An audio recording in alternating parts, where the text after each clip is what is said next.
Welcome back, you guys. We've got another exciting one today. I'm really excited about this one. Ruben first introduced me to this concept, organizational physics, quite a while ago, and it really opened my mind. I thought it was very, very useful, so we want to share it with you guys.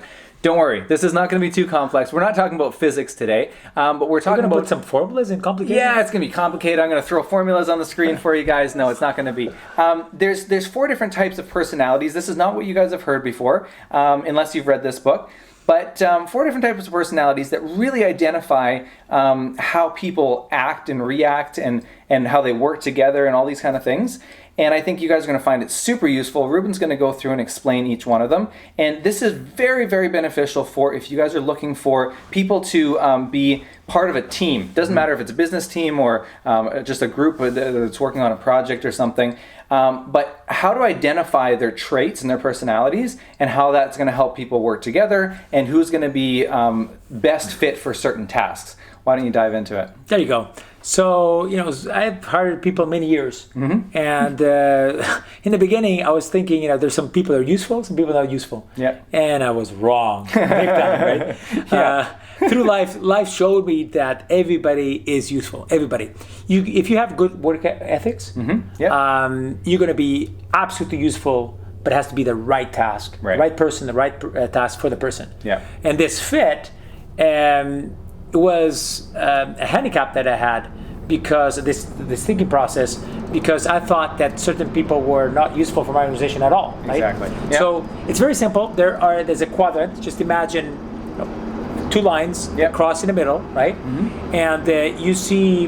So we're gonna have a little bit of noise. There's a helicopter landing. It's all good. Continue. Yeah. So there's 4 types of people. Yep. You're not really just one type. Yeah. But usually 2, right? And you could be 3 really hard. You're never 4. Yeah, never 4. Yeah, okay? I think most people aren't very much 3. Yeah, not many people are 3, but there's a lot of people that most people are 2. Yeah. Right? So if you find these, if you can imagine these 4 lines, you can see on top at the left side. I'm going to use my left side, so you guys left side. Left side is the stabilizer. Yep. So an S, stabilizer. On the right side on top is the producer. Yep. Right? And on the bottom left is the unifier, and on the bottom right is the innovator. Yep. Okay. Now, if you see, there's a little bit of contradiction between each one of these quadrants that I'm going to explain. First of all, I'll give you simple examples. The stabilizer is a very organized guy. He likes papers or girl, girl, right? I'm thinking about myself. If I could be a stabilizer, which I'm not, right? Yeah. But stabilizer is a guy or girl that is organized. It's all about systems. It's all about seeing the things in the right place, in the right moment. Certain things don't go first than others. Exactly the opposite of dog sledding. He's making fun of my personality. It's okay. So that's good. Stabilizers are the guys that will always say that there are moments and time for everything. You shouldn't push things. You got to make sure that everything is in place before we act. Right. Okay. Yep. And they're very useful in an organization. Very useful. But they have their space, right? Now, the innovator, which is the opposite, if you go down to the other extreme right, the innovator is the guy that is always thinking of new ways of doing things. And these things can be done in a way that has never been done, and actually it challenges the system, right? Yes. It challenges system policies, and they're ready to get rid of the policy and apply a new one right now. And there's no need to write it down, right? Just do it. Right? Exactly. It's imagining stuff, new stuff, right?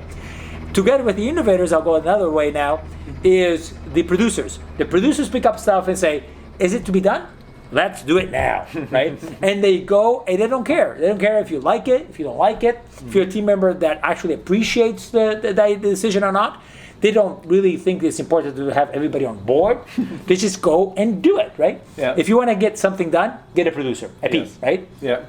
The opposite of the producer is the unifier, the U, right? Yeah. The unifier is really scared, and it's really important. I'm going to do this comparison. Really scared if not everybody's on board. Yes. Right? Has everybody understood? Nobody's offended? Yeah. Is everybody, has everybody bought in? And I'm not talking about majority, I'm talking about everybody. Yeah. If there's somebody that's outside, it's a reason for a unifier to be very concerned. Yeah. The unifier is what the word describes. It unifies. It makes like a glue. Yes. But sometimes the glue also doesn't allow you to go ahead, right? You see that the producer needs to push forward. Yeah. So again, so you have the Stabilizer. the stabilizer, the producer, the unifier, and the innovator. Yeah. Misha, what are you? I'm a producer and a innovator. This is not fair, guys. Right? This is not fair because right here in this table we have the same people, right? We have a copy of each other. So because I'm also I'm the slightly younger version of Ruben. Yeah. Slightly younger, much less successful. No, don't say that. That's ridiculous. No. That's why I'm spending time with him, because I want to learn lots of things.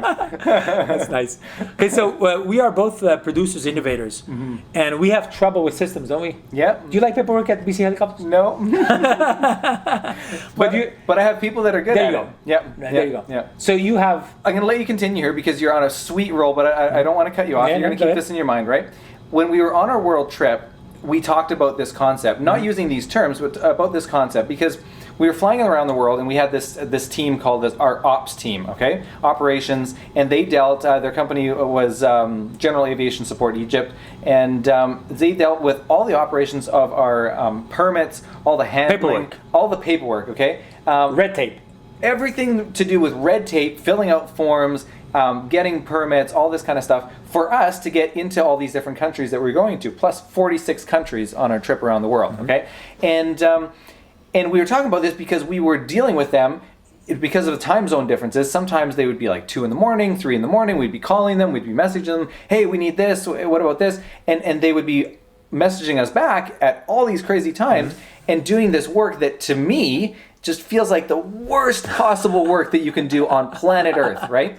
And when we talk to these guys, they are getting high on this stuff. They're just jacked up. They're like, man, I am so excited. We're pulling this permit for you guys, and we're having troubles with it, but we're going back to them, and we're gonna get this right, and whatever, and we're negotiating, and they're fired up. We met him when we were in Dubai, right? One of them, and Ahmed told us. Yeah, Ahmed, and he's just, you can see his face lights up when he's talking about this stuff, and he's so excited about it, right? And I'm talking with Ruben thinking, you could not pay me enough money. You could pay me 7 figures and I wouldn't do that job, right?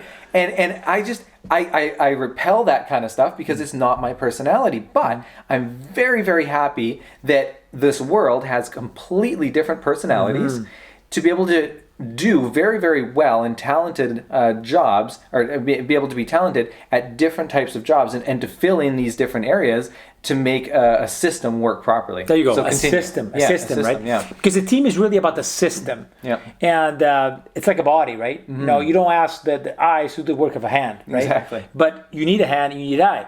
And eye identifies what the hand's going to do. Yeah. And the hand cannot do things without being observative, which the eye does. Yeah. And this is the whole concept of a body. It's very beautiful. And the human being as a whole, the humanity, is like a big body. We have different parts and rolling and making that thing progress as humanity. So the fascinating thing that you use that example is that you were motivated for certain things and you could not see yourself doing other things. Yeah. Another person will look at you and say, going around the world and doing this achievement of going around the world, I don't care about that. Exactly. But we had somebody on the team that was working towards the goal of us going around the world, but we're very excited about supporting it.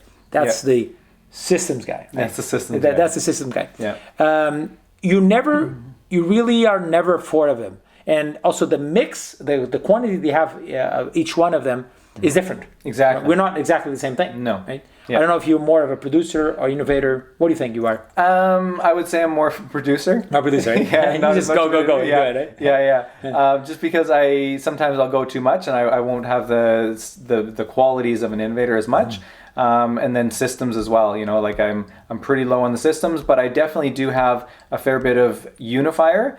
I sympathize with the unifiers, but I'm not necessarily them, right? I can understand them, but I'm not necessarily the person. I kind of want to unify, but I'm too much of a producer, and so that kind of wars with my personality a little That's bit. fascinating because I'm exactly the same thing. If I could pick and choose, pick something that you're not. Would it be a system or a unifier? Unifier first. A system never. For you, right? you're definitely less of a unifier than I am. I'm more so. I want to make sure people are happy, but the producer side of me says, yeah, but I'd rather just get something push. done. Right. Right? That's why he's a very good instructor. You gotta have a unifier part of you Yep. in it, right? Yep. Because you want to make sure that the person is understanding. He is actually, you're not fair. You always said that I'll do fairly good. I'll be a fairly good instructor, except one thing, because won't really be caring about the student. That's so unfair. I never said that. I said you're not patient enough. Patient. That's not true. Okay, guys. It might not be he's true. Really wrong on this one. One day he's going to prove this to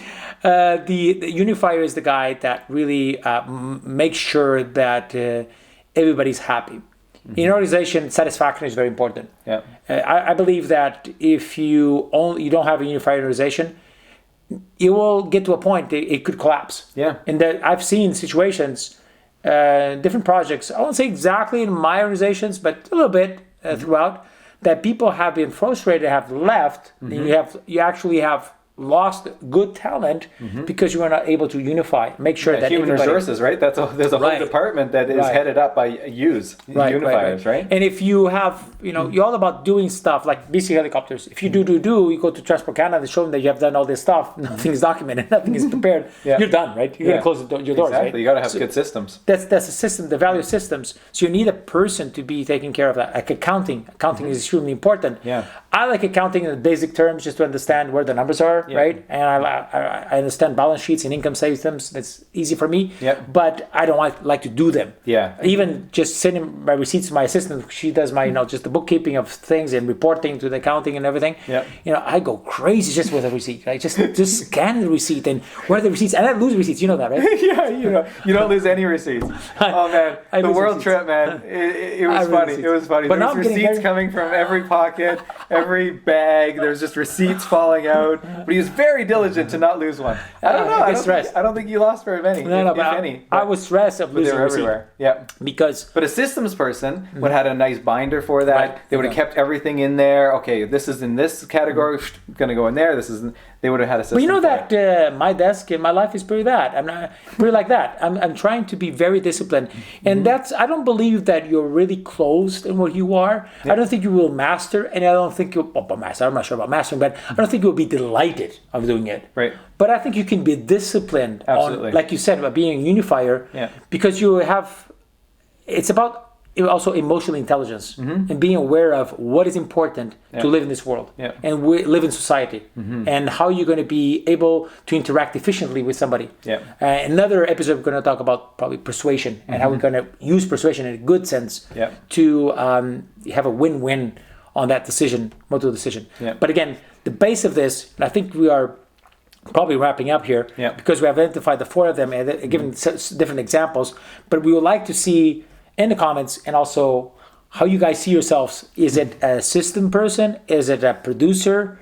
Go. Doesn't matter how and when, but I want to make sure it's done. And if you don't have a producer, things are not going to get done. If you have a bunch of system guys in a company, nothing's going to be obtained. If you have a bunch of unifiers, nothing is going to be done. If you only have producers, everything is going to be disorganized. If you have only innovators, always going to be dreaming and creating, but nothing's going to be actually done at the same time. Exactly. You need innovation to move to production. So this is the cycle and the balance of people working together. And you also, as a person, you have to be paying attention of tasks that are not natural to you, but you should be running your internal organization in a more efficient way if you identify. It's a brilliant book. We recommend it. Yeah, Organizational Physics. I think that's your guys' task for this week. If you want to, download it off of Audible, read it in a physical copy, whatever you guys like doing. That's a really good one. It changed the way I thought about myself and the way I thought about other people. It helps you relate to people better, I think. And so I found it really useful. Yeah. And do a little bit of work, I think, to, like Ruben said, to identify who you are. That's really useful. And then also think about the people that you work with on a regular basis, whether it's your spouse or whether it's people at work or whatever, and try to identify their personalities a little bit and put them, try and say, okay, I think I know you well enough to say that you're this and this. And then when you identify that, you can say, you know what? Wow, I understand you better. I don't look at those as faults. I just look at them as differences for me, and those actually are big strengths, and they can be really big benefits as well. So that's what we would encourage you guys to do this week. I hope you guys enjoyed this. As always, please subscribe if you haven't. Turn on the notifications bell, and we're going to talk to you guys on the next video. See ya.